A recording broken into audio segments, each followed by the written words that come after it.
This video is intended for information only. The information below is taken from the medical experts from Japan's different stores.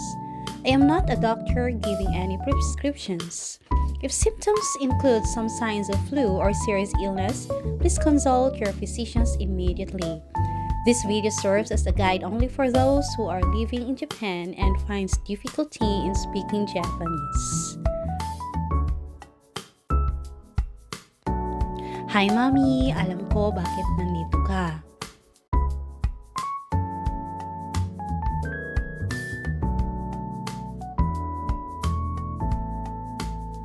You are worried at confused kung anong mga gamot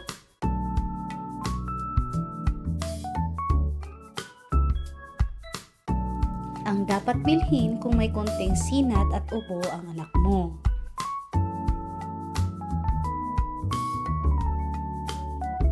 Ito po ay vitamins na nabibili ko sa Amazon.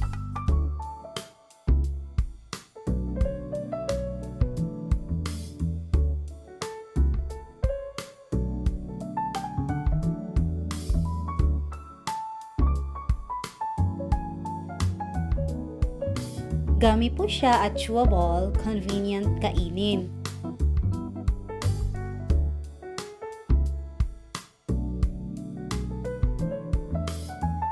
Pwede po siya sa lahat, kay daddy, mommy, lolo, lola at sa mga bata.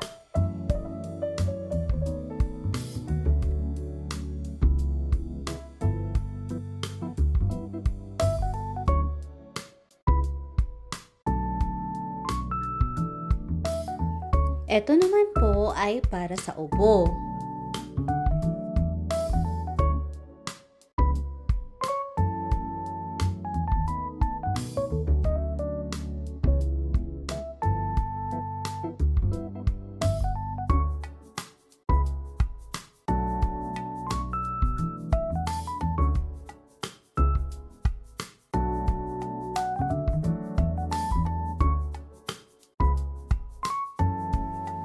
Sipon, sira po siya kaya di mahirap pa inumin mga bata.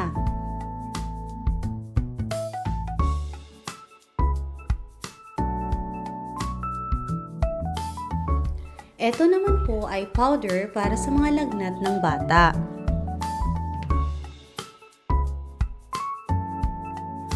Strawberry flavored po siya. Ito po ay nilalagay sa forehead kapag may lagnat.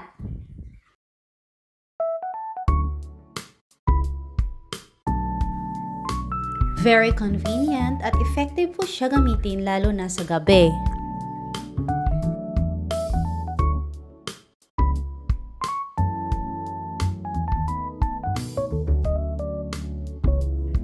Ito naman po ay para sa dibdib ng bata.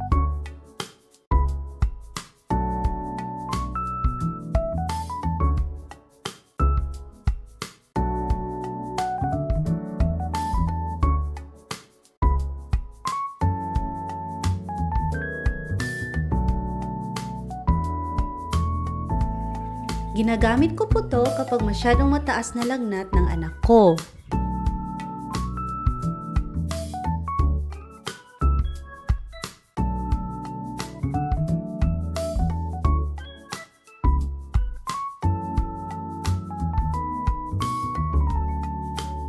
Pero kung may binigay po na gamot yung doktor, especially sa flu,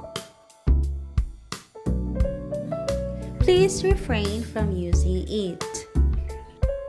Sana nakatulong po to na information. Ito naman po ay para sa adult. Saridon? Di ba sa Pinas meron din to? Yes po, thankful ako nakahanap din ako dito sa Japan. Ito naman po ay para sa ubo at sakit sa lalamunan.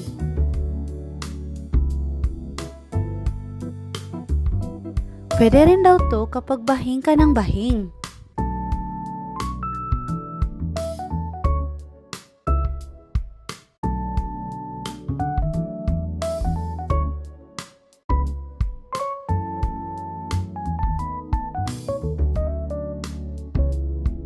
Ito naman po ay para sa sakit ng lalamunan.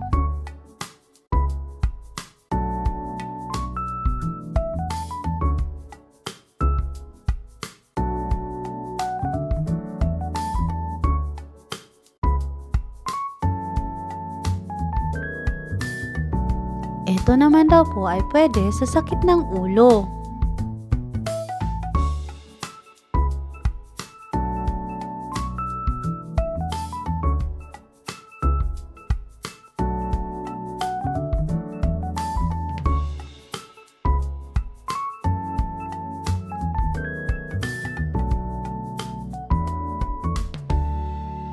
Ito ay pwede rin daw po sa sipon at bahing ng bahing.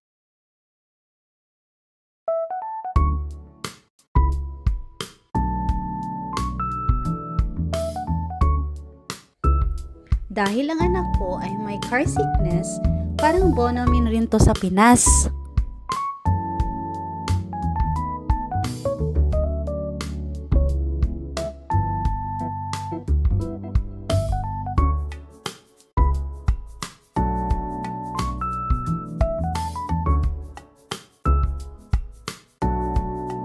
Para maiwasan ang virus sa bahay, bumili rin po ako nito.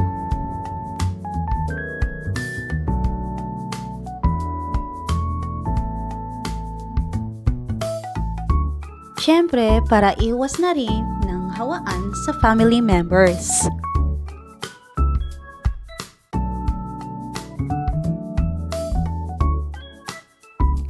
Huwag rin pong kalimutang bumili ng masustansyang prutas. Itong mga powdered lemon teas ay very convenient inumin.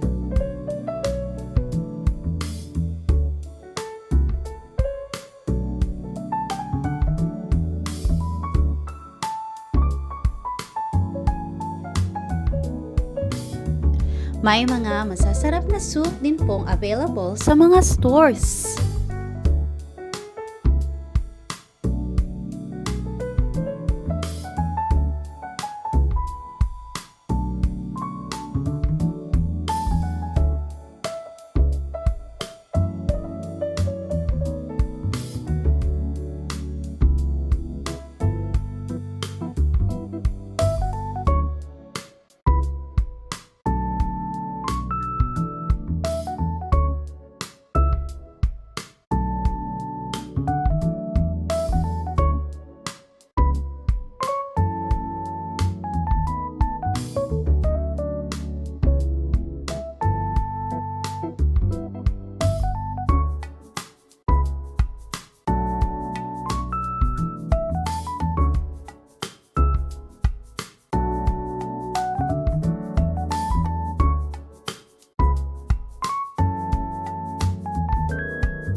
Siyempre, ugaliin po natin magluto ng mga gulay at sabaw.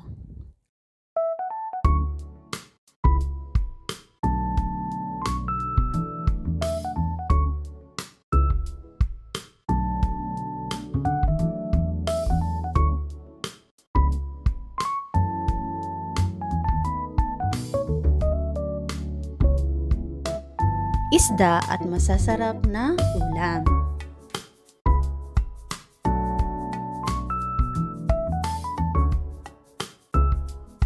Mag-disinfect sa bahay, lalo na sa bedroom araw-araw.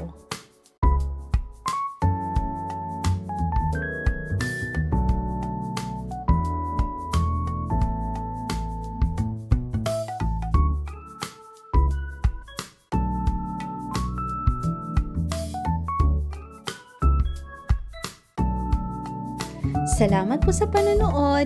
Ingat tayong lahat. Bye!